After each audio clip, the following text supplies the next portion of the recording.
Liz, welcome to the Future Melbourne podcast. Thank you. Great to be here, Sean.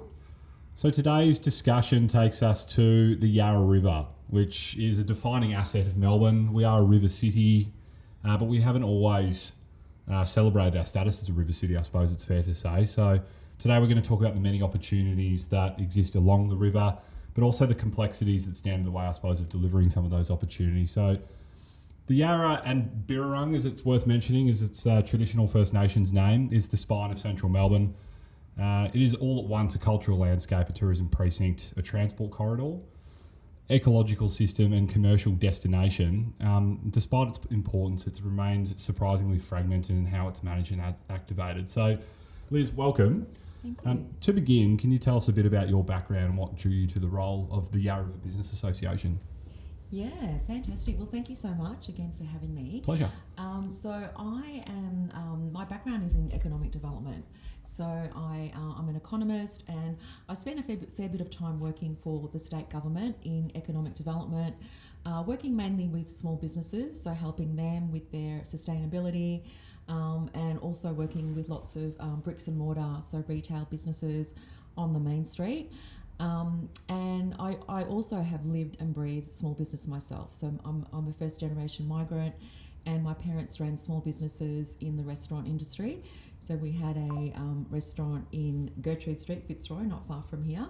And then literally lived on top of our hot bread shop, our bakery out in West Sunshine. So I've literally lived and breathed small business my whole life. So very passionate about supporting small businesses. And that's what led me to and drew me to the role at the Yarra River Business Association. I'm able to bring both of those perspectives, so that that lens of economic development and how to support businesses from a macro perspective, and then understanding what really impacts a small business and what it takes to make a small business, work and thrive. Yeah, and so for people who might not be aware, what does the YRBA actually do? Yeah, so the YRBA, the acronym, so we are the Yarra River Business Association. So we represent businesses along the Yarra River in the city side of the Yarra River, both north and south side of the river. So both the large organisations, some of the iconic, sporting, arts and cultural businesses and organisations. So like Federation Square, we also represent the Arts Centre. Then further down the river, we represent businesses along South Wharf and the Melbourne Convention and Exhibition Centre. And then some of the smaller players, the small businesses that represent the restaurant and hospitality industry as well. So we've got around 140 members, and our role as the association is to represent them and to support them. So we support them in their day-to-day by helping them with their own, the running of their own businesses, supporting them and guiding them to any other support services that might be available through local council or other levels of government. And then collectively, as an organisation, we support them by advocating for the precinct and the needs of the precinct, and also for and also to market the precinct and to also market their individual businesses. We've got some fantastic businesses in the precinct, and our job is to market them and to get more people coming to enjoy businesses along the river. Yeah, you've just touched on a range of stakeholders there. You've got some large and small, like from your MKEX and your art centres. We do. All these sorts of powerful players, and then you've got your smaller businesses. So it's also worth touching on, you're relatively new in the role to the YRBA. So what have your first impressions been since stepping into the role? Yes, I am 12 months in, and my predecessor, Tim Brasher, was in the role for I think over 25 years. Long time. So very big shoes to fill. And yeah, very steep learning curve. You would have benefited from his encyclopedia mind of the precinct as well. Oh my gosh, I still have him on speed dial. And yeah, as you know Tim fairly well, and as do many of our members and our current board. Like, he will always be a part of our family, and because of the passion and the massive contribution that he made. So what I've learned very quickly is just that level of passion, not just from the previous executive officer, but from our current board. So it's a volunteer board, and that's the same with all other business associations that represent other precincts across the city. and indeed across all of Melbourne and Victoria. So there's a real committed group of volunteers, as you said, and as I indicated, they represent some of the larger institutions. So we've got board members representing MCEC, Fed Square, Southgate, as well as the World Trade Centre. And they are giving up their time, and they're dedicated to how can we get together and collectively advocate for what the precinct needs to improve it, to revitalise it, and to help to bring more local residents and more visitors, whether it's visitors from across Melbourne or international tourists. How can we get more people to come and enjoy the Yarra River precinct? So definitely that passion and that commitment, and also I must say just I guess just the diversity of all of the businesses in the precinct, and just how much there is to really share and promote across other Melburnians and across other stakeholders. I think we tend, when we think of Melbourne and when we think of Melbourne's laneways and the coffee culture and the restaurant culture, I don't think you automatically think of the Yarra River precinct.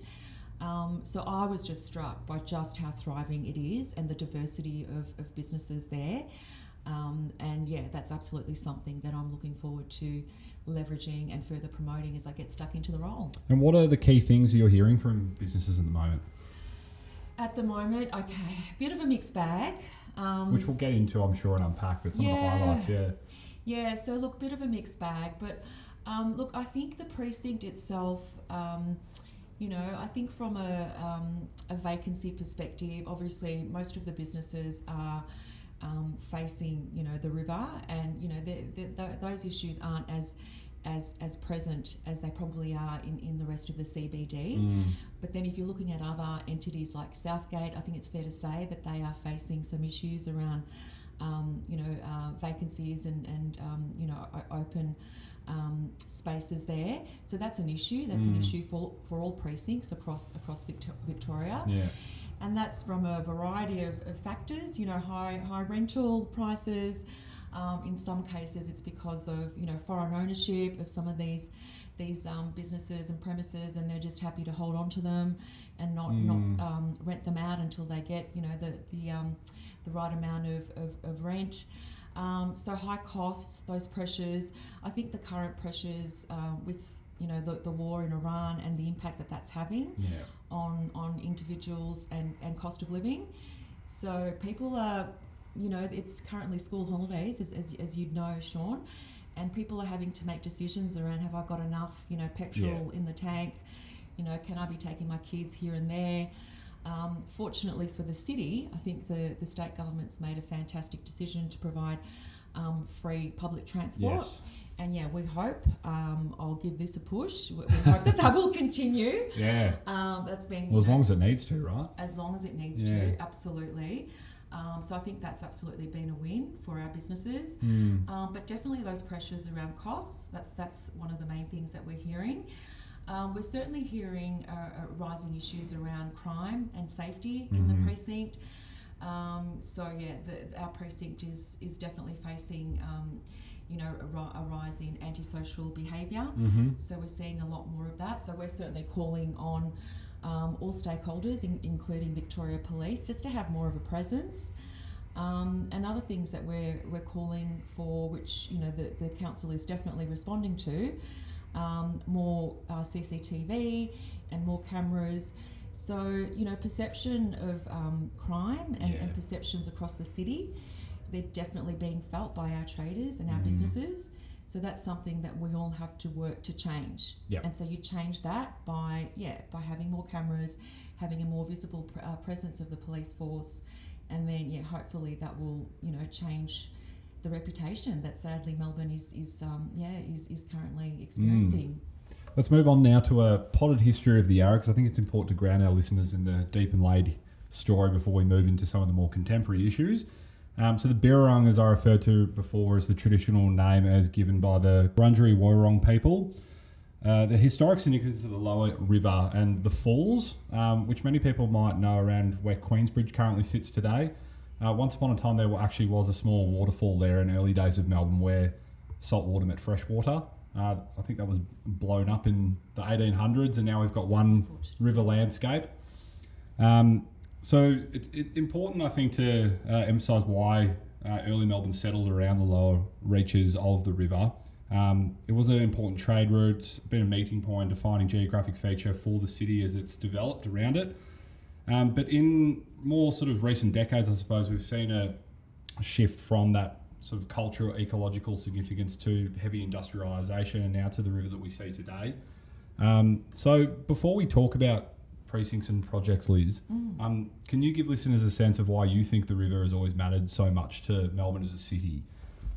Yeah, absolutely. And I think, your earlier description, I absolutely agree and believe that the river is the spine of our city. It's Melbourne's spine. And I feel like, historically, Melbourne itself has never really embraced the water or the river as part of its DNA. You know, other cities, I hate making the comparison with Sydney and Brisbane, but I will. They are water cities, and they fully embrace their proximity, their connectivity, and the fact that they are a part of that. You know, the water, and they're so closely connected to it. And their cities, that Brisbane and Sydney are very closely connected to their cities. And even if you look at recent, the recent development or redevelopment of Darling Harbour in Sydney and Birrarung in Sydney, it's been done really well, and there's a lot of money and a lot of investment there. So I feel like in Melbourne and with the Yarra River, the Yarra has always been our spine, and I feel like historically, probably because of that, because it was more, it had that industrial sort of, history, we did sort of turn our back to it. Yes. Like it wasn't really a part of our day-to-day and our livability or our enjoyment. It was more about, getting, goods, shipped in and out of, into the port. So that has obviously changed, and that is changing. It's now, it's a residential hub as well as a commercial hub. So when you talk about the Yarra River now being the spine of the city, every important element that is Melbourne and that Melbourne is renowned for, whether it's sport, whether it's culture, arts, entertainment, it all stems off the Yarra River. So collectively, that is something to really celebrate. And I feel like as a precinct, we need to do much better at telling that cohesive, story and the importance of the Yarra as the spine of everything that makes Melbourne great. Yeah, and I think it's important to touch on too the falls that I mentioned there in the preamble. Yes. Actually relates to the name the Yarra River. That is what the falls is called. And I think in more recent times you see some of the agencies that govern the river, like Melbourne Water, City of Melbourne, they refer to the river now as Birrarung. They call Birrarung strategy. So I suppose without going as far as renaming it to Birrarung, there's an acknowledgement there about that important ecological history and that social history that's always existed along the river. So I mean, how important is that, do you think? I mean, you sort of touched on it there to a degree, but as we reframe our perceptions around the river as Melbourne and become that river city, I mean, how important is it actually to embrace that history pre sort of the industrial landscape that everybody kind of still, I suppose, tars the river with? Yeah, look, I feel like that's absolutely such an important part of where we go next with the future of the Yarra River. So a really good example of how I feel like we are embracing that connection with our Indigenous ancestors and their real true connection to the water and the Yarra River, the river of mists and shadows.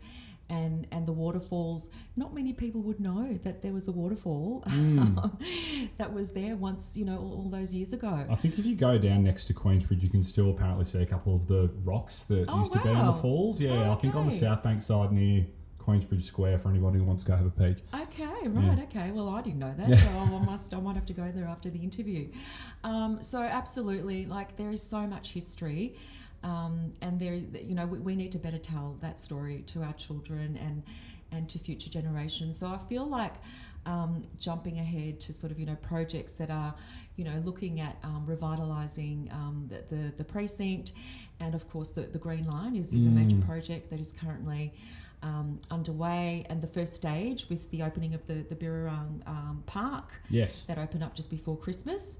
So I feel like that's, starting to tell, or starting to better make that connection with our, Indigenous, ancestors, and how they really were connected to the water and that proximity, and how they really enjoyed it and really celebrated it, and its spiritual meaning as well as its all of its other meanings as well. And importantly too, talking about parks, because there's also the Maritime or Seafarers Rest Park as well, part of the Riverlea development as well. So I mean, as well as the important First Nations history, it's also important to sort of ground people, I suppose, in the history of the river from those days through the industrial landscape to where we sit today. So there seems to be more efforts along the river from some of those commercial operators to sort of bring some of those stories to the fore. Absolutely. And that other example that you just mentioned, with the development, the one hotel and the park just at the front of the one hotel that was gifted to the city, the Seafarers Rest Park, and which will form part of Green Line. It will eventually, and that's fantastic, because that's another open space, and that's a really important part of our maritime history. So I feel like that's another important piece, and so that comes to what I think is probably one of the challenges, but also the opportunity for myself and others in this advocacy role for the precinct, is how do we bring together all of those collective sort of pieces and elements across the precinct. So there's the maritime aspect, there's the Indigenous history and the significance that they gave the river, and then the entertainment, the sporting. How do you bring that all together, and what is the collective narrative for the precinct? So that's definitely, as I said, the challenge, but also the opportunity going forward. Yeah, and things really started to shift in the 80s, didn't they, really, under the John Cain government. And there was a planning minister who's now celebrated with the footbridge that connects from Flinders Street Station over to the Southbank side of the river, the Evan Walker Bridge. Yes. So he was the planning minister who really, some people see as the visionary of Southbank. And so pre that work, Southbank really was car yards and industry, and it wasn't, again, as you said before, it was a place that Melbournians really turned their back on. Yes. And it's the sunny side of the river, so it made sense, right? Let's make it an idyllic location, and now it's one of the jewels in the crown of Melbourne. It's a tourist promenade. We've got some fantastic operators that you already mentioned there before, stretching all the way down from the Arts Precinct in Southgate through Crown Casino down to South Wharf with MKEC and the DFO and all the hotels, and of course the 20,000 plus residents are now called Southbank, not just along that river sort of corridor, but the neighbouring region behind home now. So it's a real mixed-use precinct. It is, absolutely, So I've touched on it there. I mean, when did Melbourne really start to turn itself back towards the river in your view? I mean, obviously there's that planning work done, but where did you... Do you have a recollection, I suppose, of when people really started to say, Southbank's a celebrated place that we go out to the city? Yeah, I know I'm older than you, but I'm not that old. But definitely, you're spot on. Seminal planning work that was done by Evan Walker and the redevelopment of the south bank of the river, that's what really kick-started that, the revitalisation, or that, that phase where we started to turn back towards the river. So yes, and I think when that development was completed in the late 80s, early 90s, with Southgate and Southbank, as you said, and all of the residential development that occurred, that just absolutely transformed, the city. So yeah, I think both from a livability and from a visitor sort of tourism perspective. I certainly remember in the 90s, Southgate and that area, like that was the precinct to visit and the place to go to. I still remember, actually probably might be fair to say that that's where the whole, brunch, the Melbourne brunch Yes. trend started in Southgate. I remember Blue Train Cafe. Yes. That was the place to go on a Saturday morning There or was a few Sunday pioneers morning. down at Southgate that were there for a long time. Hey? The which, There were a lot of pioneering restaurants Yes. down on Southgate, weren't there? Yeah, absolutely. So that was the place to go for Yeah. restaurant, for dining, and it became a really key part of our cafe culture as well. So I think that absolutely kick-started it, and then of course going further down, with the development of Crown and Crown Casino, and that is one of the most visited and one of the biggest tourist attractions for Melbourne.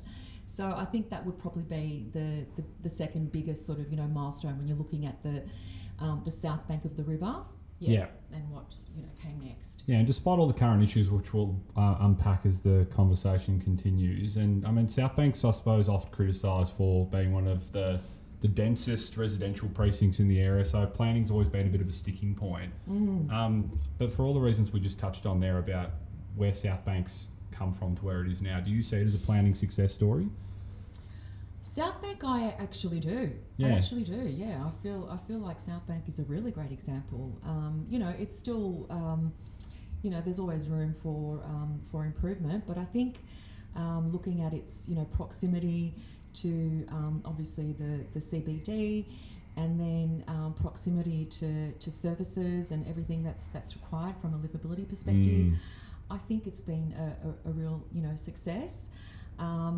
City Road, I think. Yeah, that's a challenge. That's a challenge.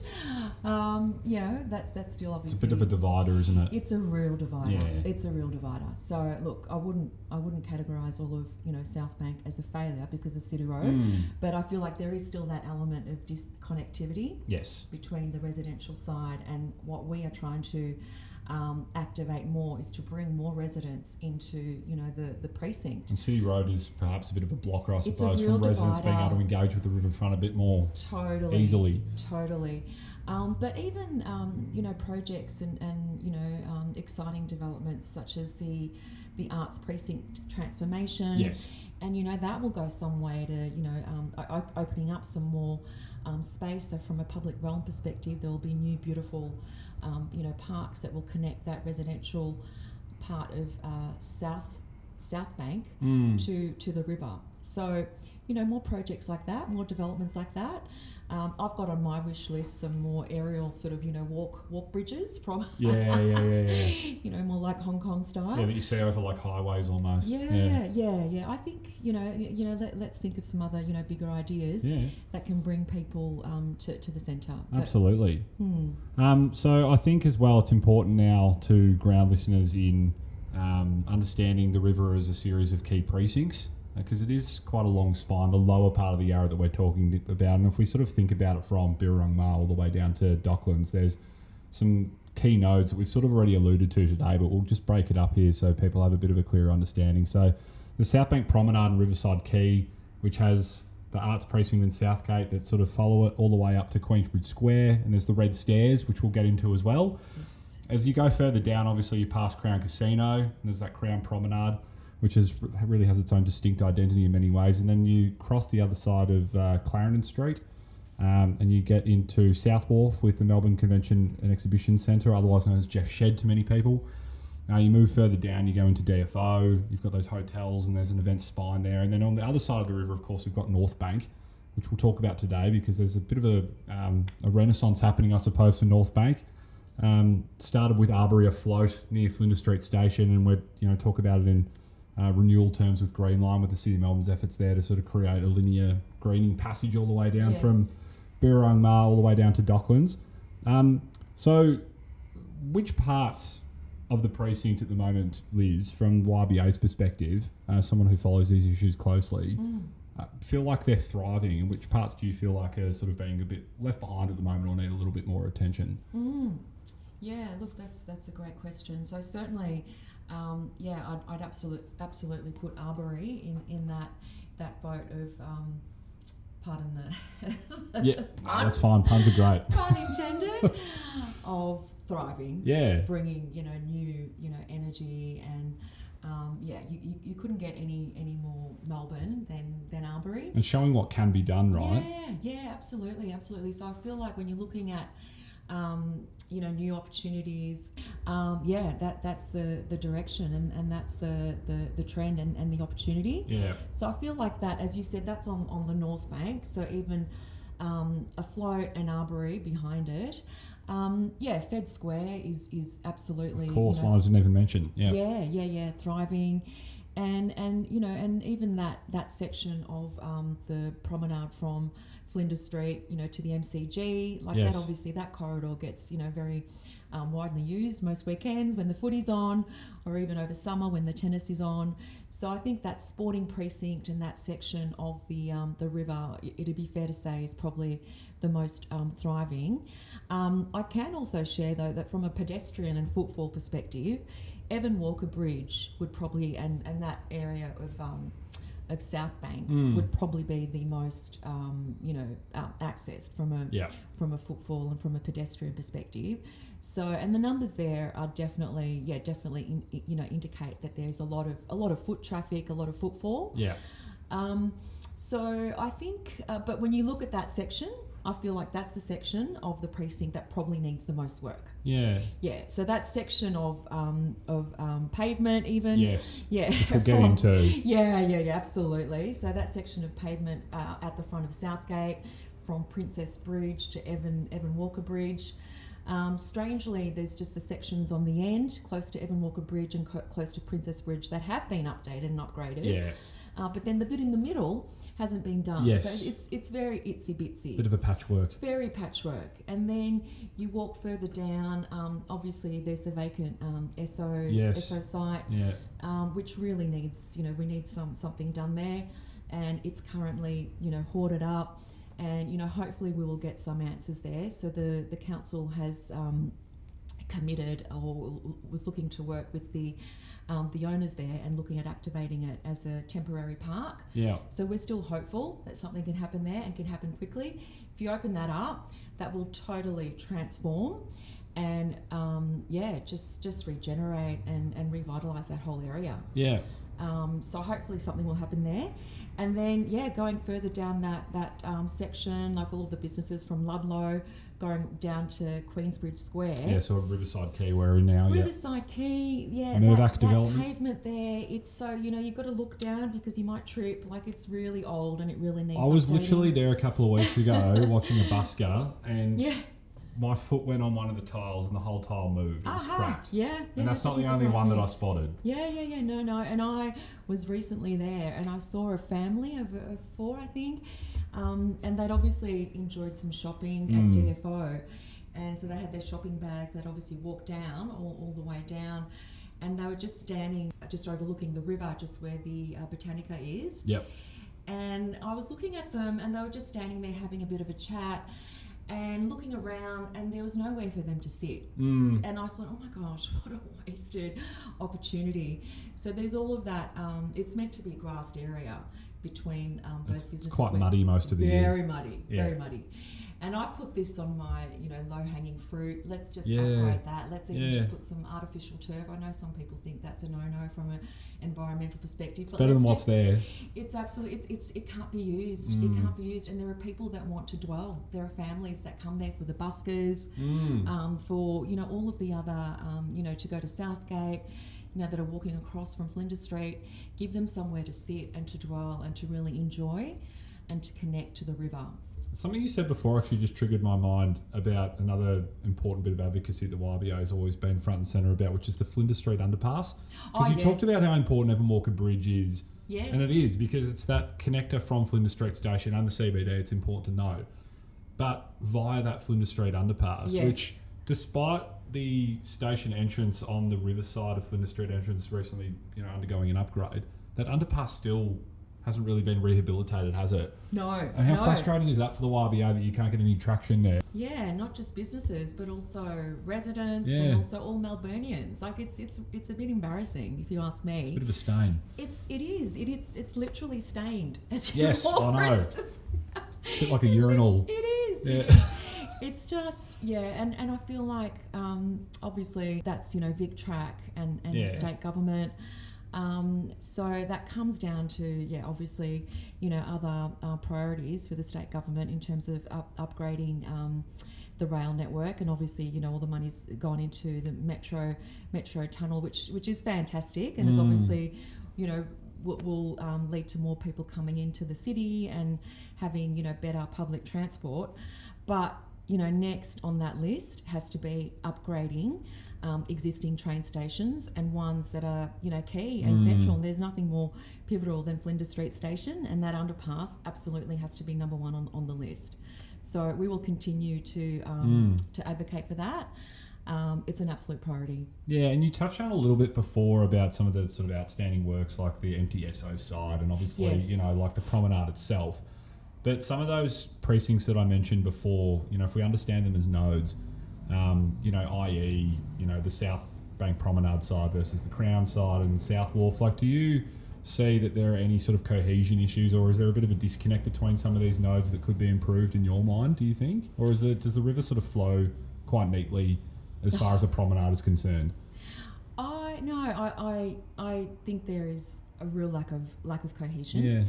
Yeah, and I think that's what impacts on the visitor experience.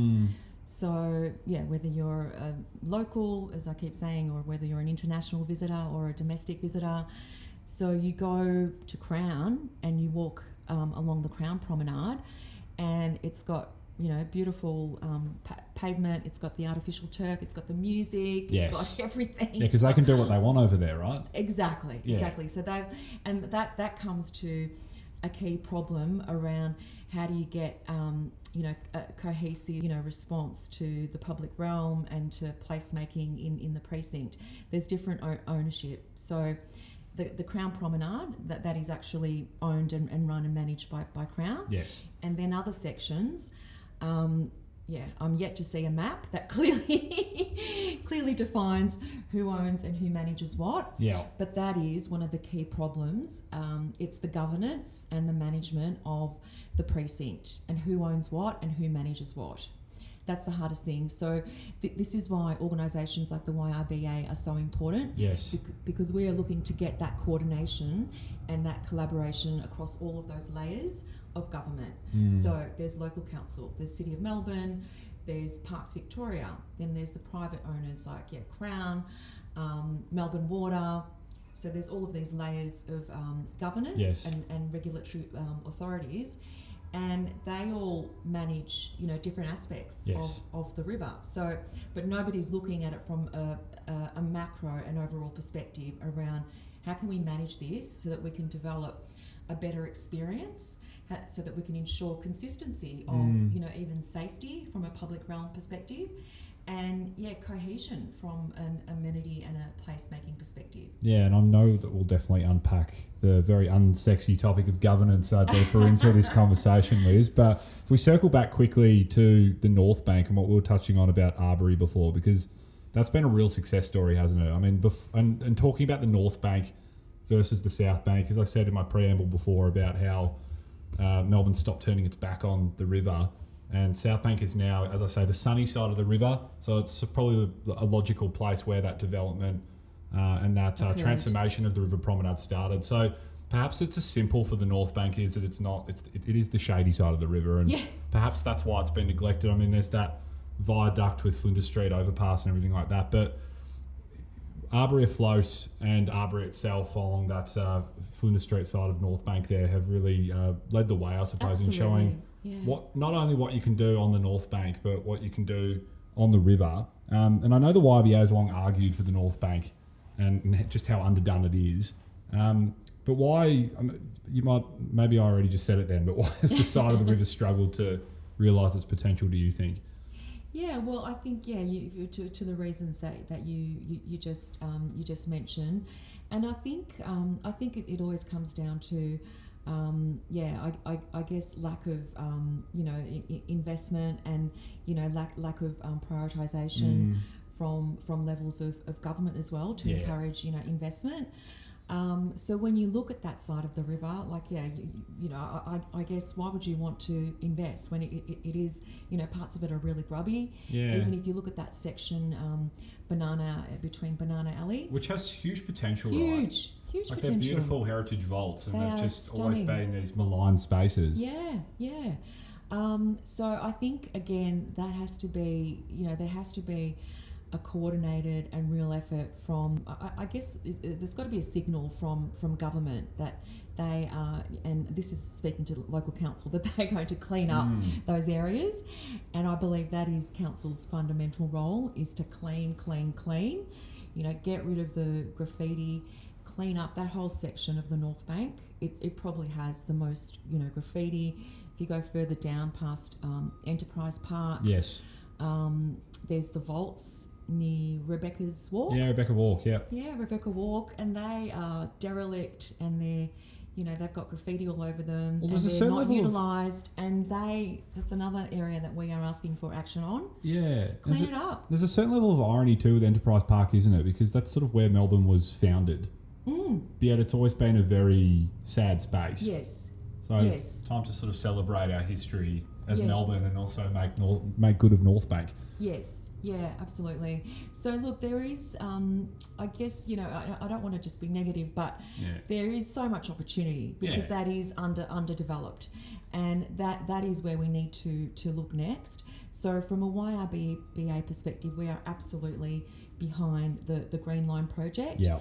The concern there is that, how do we keep the momentum going? Yes. And how do we get the fulsome support and keep it, front of the agenda and the priority list for the City of Melbourne. So we hope that leadership at City of Melbourne continues to put Green Line at the forefront of, development and future plans for the city.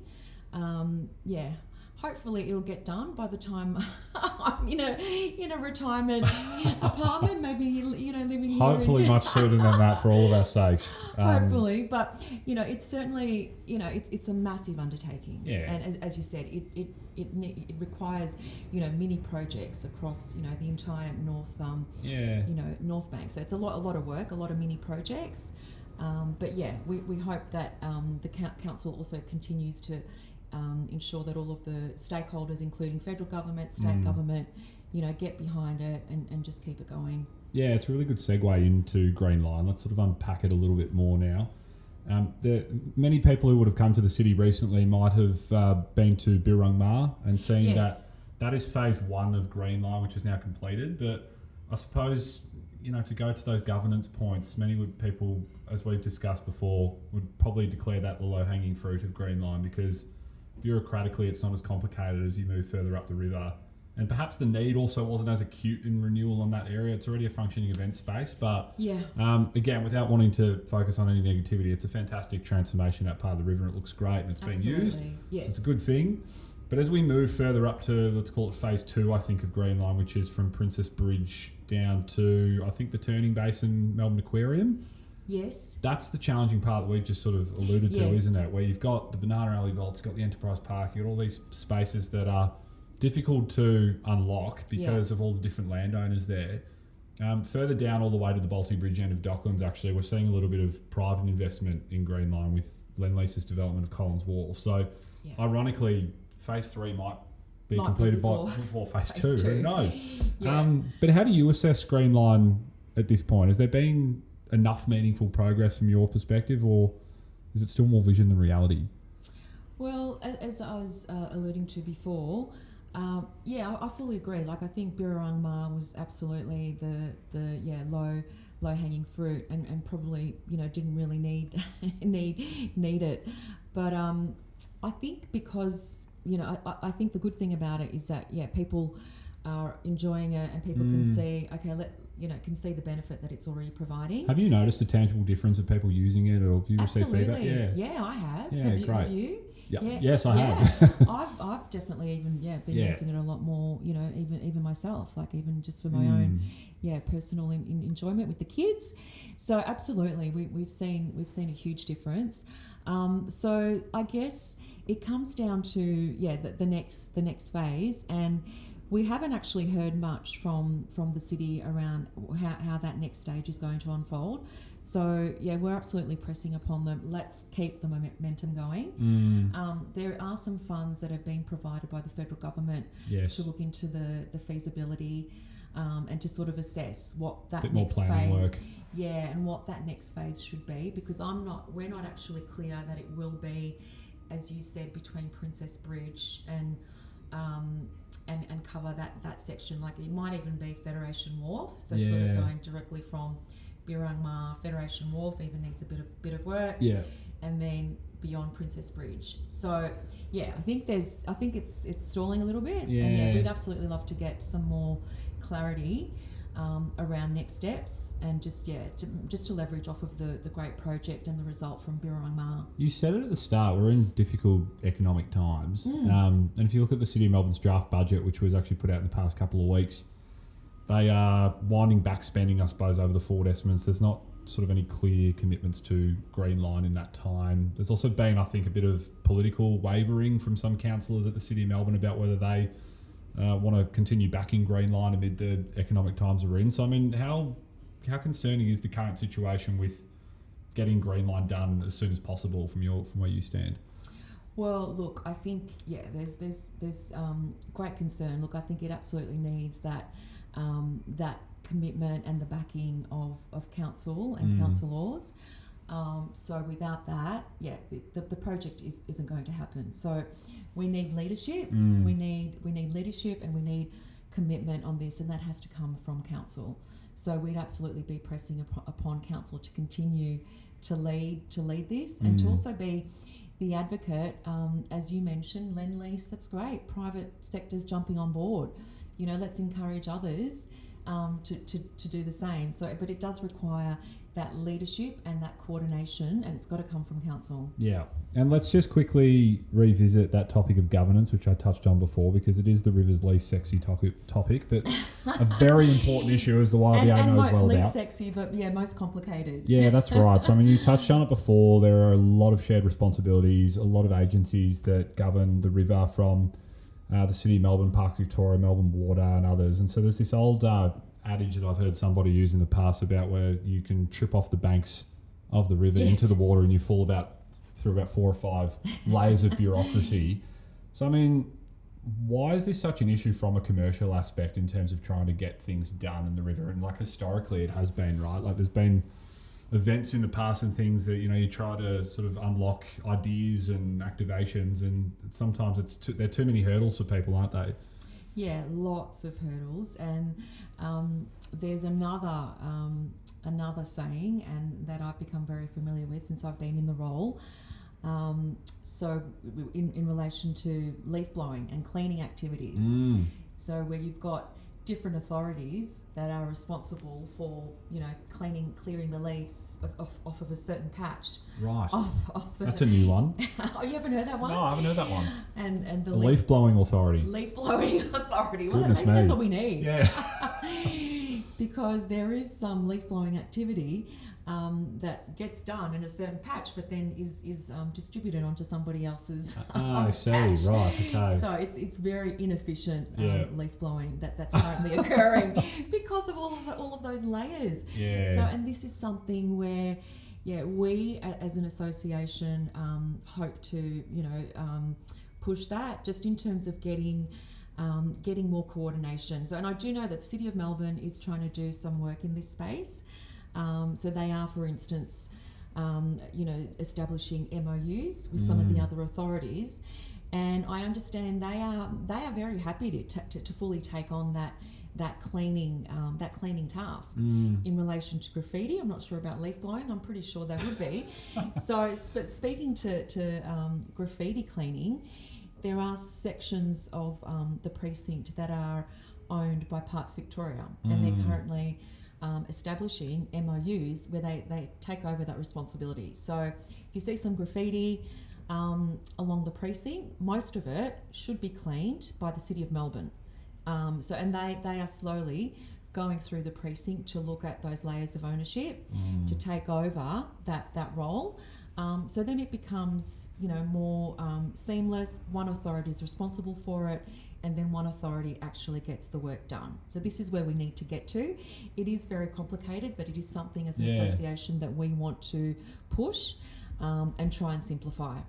And it is obviously important to highlight the fact that this is our postcard view of the city, the Yarra River, but it is an important economic precinct, so it's important to understand in those terms and all the many players that make it what it is. So that goes from obviously the restaurants, some of which we've spoken about already, but the stuff that happens on the water with the river cruises, the charter operators. We've now got self-driven go-boat experiences and things like that. So even the makeup of the commercialisation of the river has changed in recent times, but again, we've touched on it already with governance and some of these barriers. I mean, what are some of the biggest barriers to unlocking some of more commercial and cultural life on the river, do you think?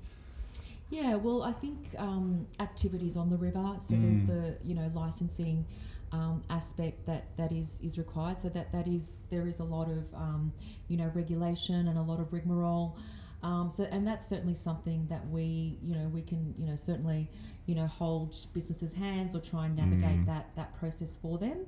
But look, and that is absolutely required. You need to have somebody obviously looking after and looking over how many commercial operators can safely be on the river, and to ensure that it's being used for all the different purposes. So it's not just commercial; it's also recreational, so that purpose of commercial activity. Absolutely, we want to encourage more of it, and we want to try and simplify that licensing regime and work with current, existing, and even new operators to give them more opportunities. Maybe the next arbory or the next self-driving operator, and to work with them to make it happen. Are those the kind of businesses that you'd like to see more of, more sort of like on water activations? Yeah, if you're asking me personally, I think so. And from an experience perspective, well, they work, don't they? Yeah, they do. They do. If you look at Arbory, I mean, look at how popular that is. Yarra Botanica's on the south side as well. Yeah, and then if you look at those opportunities to ride your own boat, or you can even go kayaking. There's those big water bikes as well. Really experience the water. Yeah, really experience the water and really be on the water. So now let's get back to the other side of the river, the jewel in the crown that has started to fray, Southbank Promenade. So here's the opportunity to unpack all the current issues, Liz, that we already alluded to with faulty footpaths and things. But as I say, it is obviously one of Melbourne's most important promenading and tourism spaces, but in recent times it has, fair to say, become somewhat neglected. So why has Southbank Promenade, one of the city's signature public spaces, fallen into the current condition that it's currently in? As you said before, it's got this sort of patchwork quilt of renewal that the City of Melbourne's led from Hamer Hall down to Southgate, and there's patches that are unfinished, and then the Tide Red Stairs and Queensbridge Square and that whole space. I mean, why are we in the situation that we're in? Yeah, so I think that speaks to the point that we were just making previously around ownership and again, governance. It's I know. All roads, unfortunately, in this case, lead to the complexity of different layers of ownership. So starting back at Southgate itself, I think we alluded to the fact that that's a foreign owned. I do believe there were some plans for a revitalisation a few years ago, which were shelved.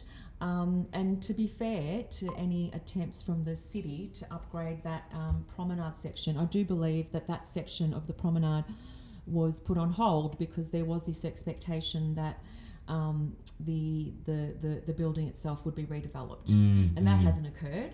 So that comes down to how do you influence foreign owners to undertake development of their asset in Melbourne. So that's really difficult, and so that comes down to again relationships with the property managers, and just using levels of influence through council to try and get those messages across. Obviously, there's quite a few premises that are vacant there, and that might be enough to push them to do some redevelopment, because that is probably the I don't mean to say eyesore, but there are quite a few vacancies in the site there at Southgate. So maybe that might be what will get them to look at some redevelopment.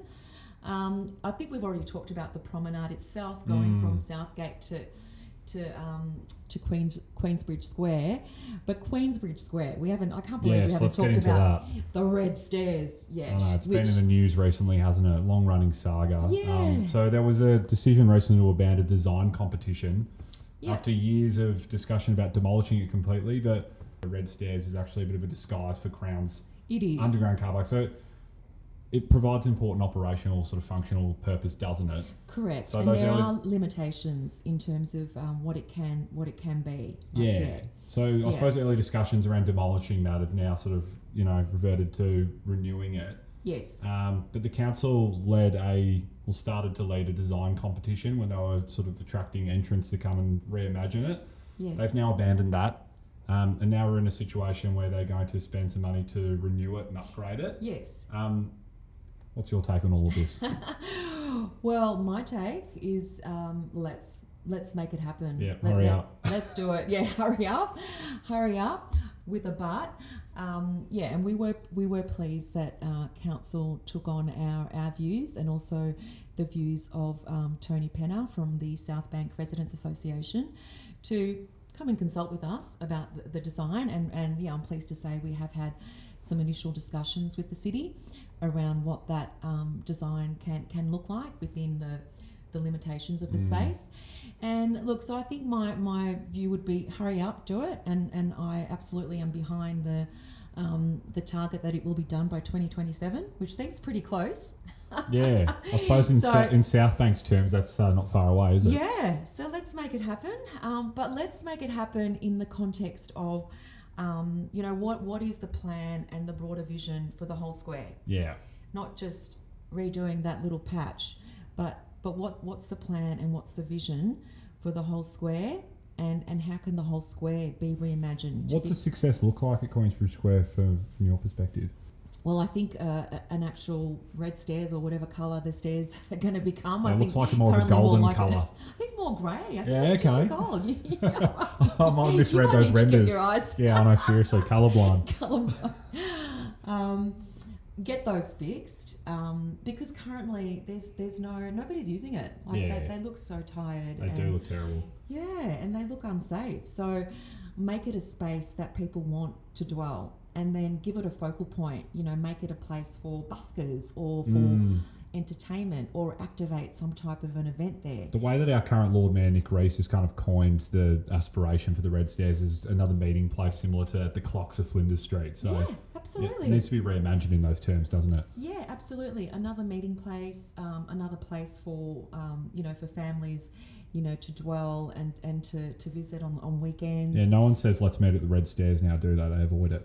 No, absolutely not. No. So we're really excited to seeing that finally happen, and looking forward to being further involved in the designs. So let's get on to some of the momentum, I suppose, that we are seeing in the precinct. Also acknowledging some of the challenges that we've already touched on. So there's development stalling at places like Southgate, but it is worth mentioning that if the vision is unlocked at Southgate, that's a fantastic renewal of that end of the precinct, which is really critical because, as you say, there's a lot of empty spaces and for leases in that building because just, it is a tired precinct that was built for the 90s and hasn't really evolved with the current times. It is, and I think a lot of people have commented on the fact that and the loss of Pure South and the closure of that was huge. And that was a real, quality, dining restaurant for not just for Southgate, but for the Southgate's last hatted restaurant, I think it had left, right? Yeah, correct. But again, that's sort of okay. Maybe Southgate is not going to be the place for another, hatted restaurant. So what is, the new vision, or what is the next phase for that redevelopment? Yeah. So I think that has to be a part of what comes next. Of course, yeah, and then just further up from there, of course, you got that empty site at SO House, or the former SO House that you mentioned before, which is, I suppose, for want of a better term, being land banked. Yes. Don't know what's happening there, but again, when that's realised, that's an important conduit that takes you down to Riverside Quay towards Queensbridge Square, where there has been some positive news with PDG recently buying Crown's old site and correct reimagining the old Queensbridge Hotel and celebrating that heritage asset. And Crown itself, I think something to the tune of $200 million. I think Yes. they've announced an important revitalisation of their river face with their precinct. So do you sense there's a genuine chance for renewal in this part of Southbank, Noah, or are we still in a period of waiting in many respects? No, I feel like we are, definitely at a stage where there is a lot more opportunity and there is a lot more momentum for further investment, both particularly along the South Bank. As I said, along the North Bank, I think that it needs to be cleaned up a lot more before we see anything happen there.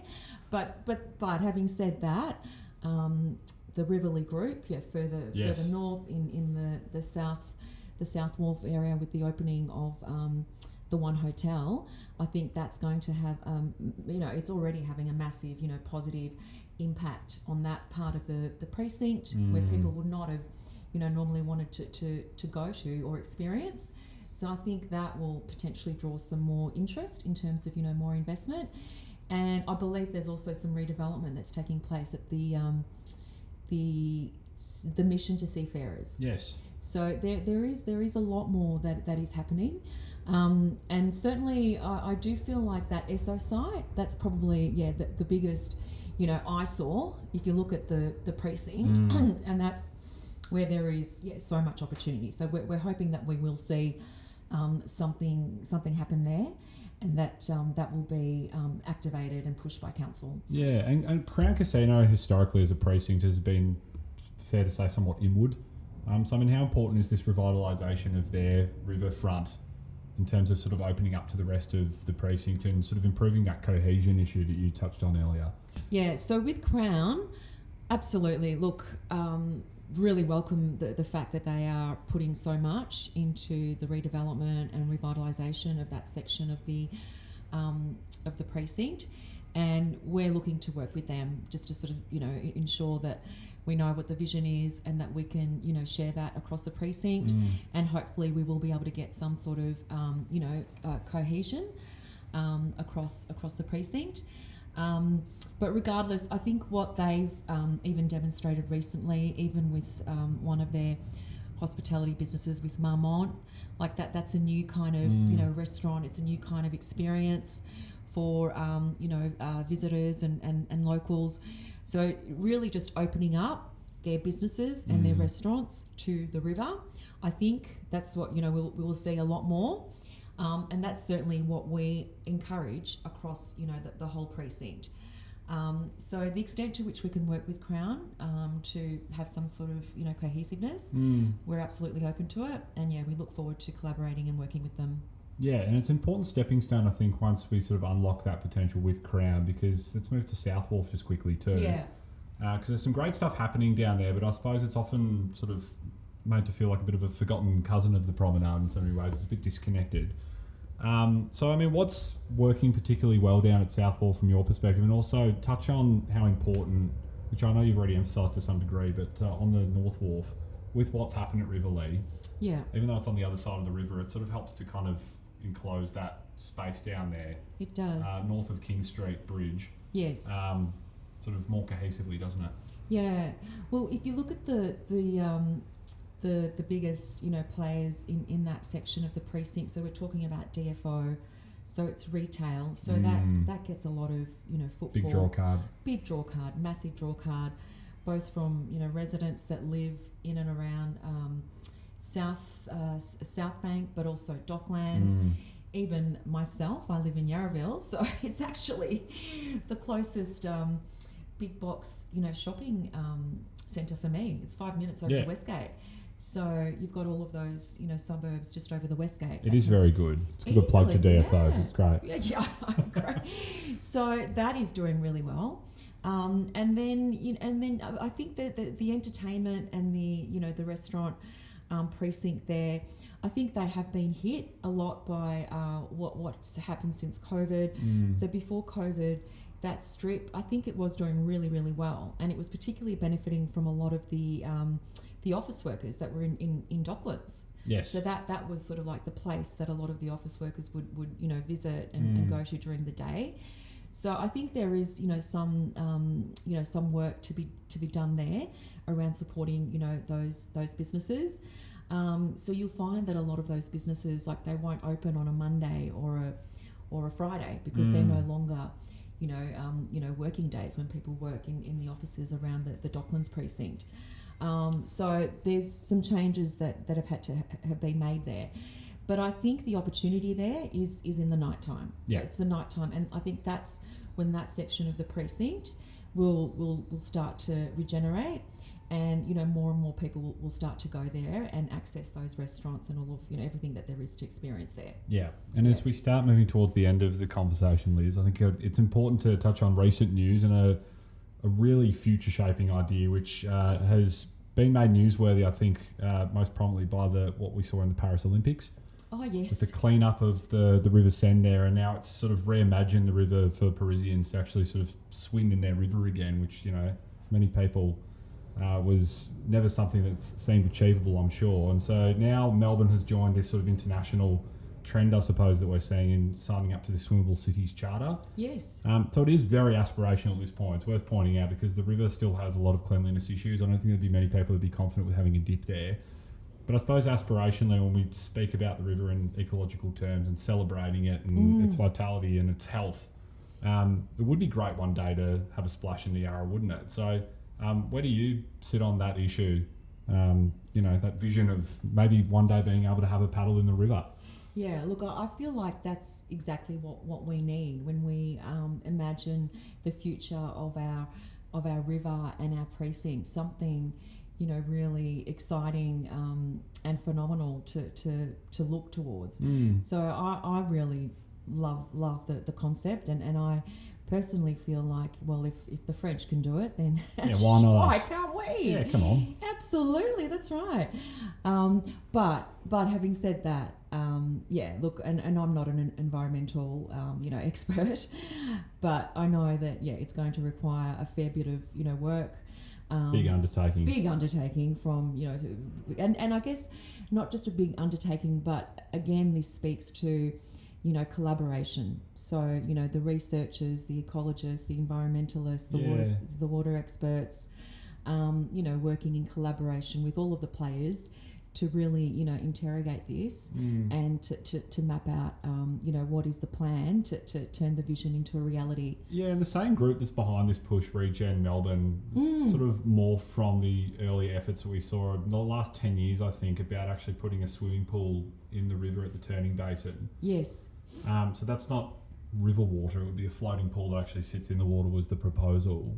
It wasn't successful for a range of reasons we won't get into, but does it...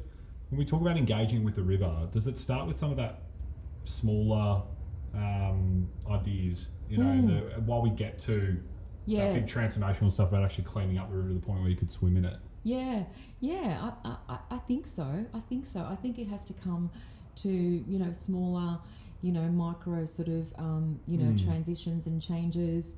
Even as we've been saying in the discussion today, just giving people greater access and viewability of the river, like places where they can dwell and actually see it as for what it is. Just down here in Docklands, we've had a floating sauna set up recently. Yeah. So, I mean, some out of the box ideas like this. Something like that. So, I think giving people that opportunity to really experience, the river from a different perspective, I think that's where we need to go in terms of, bringing people closer to it from an experience perspective. As we start sort of wrapping up now, I think hopefully we've given people some exciting insights as to all the different building blocks that are to come. And I genuinely believe, and I'm sure you feel the same, that there is an exciting future for the Lower Yarra precinct in Melbourne once all these opportunities are understood. There's another one, I mean, the Melbourne Arts Precinct Corporation's expansion, what's happening there along St Kilda Road with that new garden, everything like that, and the new NGVC. We haven't even touched on that today. No. So I mean, that with Southgate, with what's happening at Esso, finally renewing the promenade one day, what Crown's doing, the investment further down the river, of course, Green Line. So I mean, if all of these things, in a perfect world, were understood soon, what should the river look like, that lower part, in the next 10 years, Liz? Yeah, well, look, I think it'll look. It'll be cleaner. Yep. It'll be more accessible. We're also pushing for a precinct and key sites like the bridges, for instance, to be better lit. So hopefully, more lighting, more activation, and more people enjoying the river, both from a residential perspective, a recreational perspective, and also from a commercial perspective. So, and hopefully we'll definitely see more development on the north side. I'm hopeful that we'll see maybe stage 2 of Green Line with 10 years. Hopefully we'll see the completion of, fingers crossed. And absolutely we will have the new grey stairs / with a gold undertone. Yes, yeah. Whatever colour it is. You can look at the renders and make up your own mind. They'll be there in 10 years. They'll be, everyone will be using them and accessing them and sitting on them, and it'll be the next meeting place after Flinders Street. If you could fix one thing tomorrow, what would it be? What's like the most important thing now just to improve for... Oh, wow. Okay, I'm going to come back to lighting and nighttime activation of even the bridges. Like, I think it would just make such a huge draw card. What about renewing the promenade? Yeah, okay, that too, absolutely. Sorry, okay. I know I'm feeding you now. No, absolutely. Look, that's, promenade renewal, absolutely. Yeah, so, okay, number two would be the lighting. Okay, maybe, promenade renewal, number 1. Yeah. It's that low-hanging fruit, isn't it? Just the stuff that makes it easier for people to enjoy, and it's safer as well. Yeah, for sure. Look, the promenade renewal, that should we shouldn't even have to be here talking about it. I must say I've got a bit of envy with the Brisbane example. So they've put $42 million into upgrading their promenade and a massive section of it. In anticipation of the Olympic Games. So they're way ahead of it. World-class river precincts don't look like what Southbank currently does it? No, correct. So that's why going back to, Brisbane and Sydney, they really get it. They really get the importance of their water. So hopefully in 10 years' time, we will have a city, and we will be a city that fully embraces the Yarra River as its spine. And from that... from that we will naturally see the investment that's required, and from that will come the visitation and the enjoyability of the river. Liz, thanks for joining us today. Thank you so much, Sean. Great to be here.